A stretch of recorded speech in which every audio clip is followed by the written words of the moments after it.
The continuous monitor is wonderful. I'm going to talk more about that.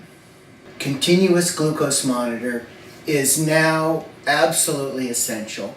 Why nobody should do without it. Lend you outsiders.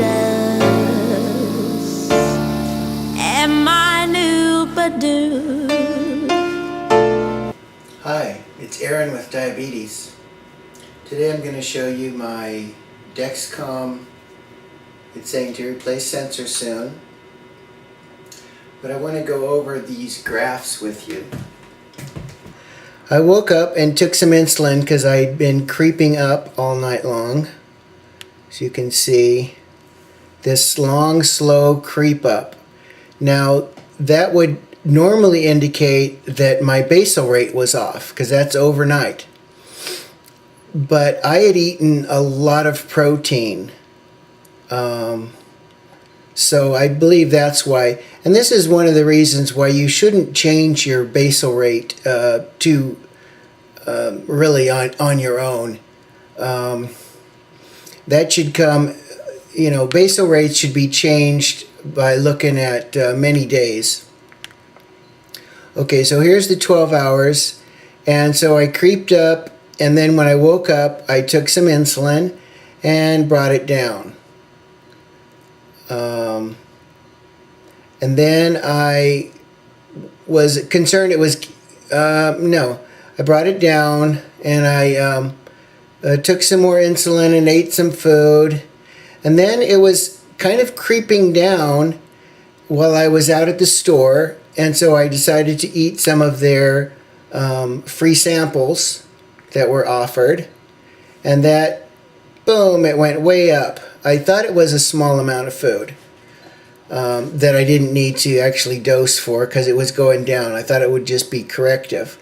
But it went up, and when I saw it go up and it kind of leveled off there, I took 5 units of insulin, and that was I was going to bring it down and eat 40 grams of carbohydrates.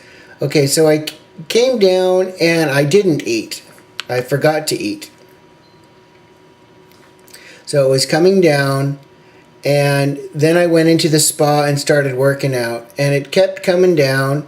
Well, and I drank some juice before I went into workout, and then it kept coming down, so I stopped my workout early. And then this has been since the workout. And I did drink some more juice to bring it up, and then I had some protein shakes. So that gives you an idea of how the Dexcom continuous monitor works. It gives a blood sugar reading every 5 minutes. Sugar spills into the urine at 160 milligrams per deciliter. So that used to be our goal. And the insulin we had at that time was very slow acting. Now you noticed on my graphs that there's not a lot of really fast swings. Now that's unusual for me because now I just started a low carbohydrate diet. I'm not sure if I'm going to stick with that, but it's not necessary. But it is difficult to take the right amount of insulin at the right time to cover these high glycemic index foods.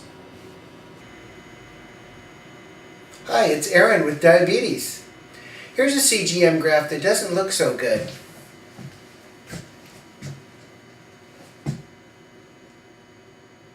But this is what's uncomfortable when it gets up like that. And I somehow just got busy. Well, I started dancing at 8, and I didn't, I was getting ready to dance, so I wasn't really checking there. And it's wise to check every hour. See, now if I had checked, well, so that's when I quit dancing and took some insulin. And you can see it started coming down right away, which was nice. But if I had checked there at 8:30, I might have been able to correct it and keep dancing. Now, when my blood sugar goes high like that, if I'm at work, and I do physical work, so it's similar to dancing, but there I can't just stop. But boy, it's hard, you know. I think it's really important to check that graph once an hour. For instance, if you were living in the days before any testing, when we just had the long-acting insulin, you would have to do the same exact thing every day so that you could predict what your blood sugar was. But with a normal lifestyle, I think it's very important to check that graph every hour. Because 2 hours, as in that example I just showed you, I have symptoms now. My eyes are dry, my mouth is dry. I just felt worn out.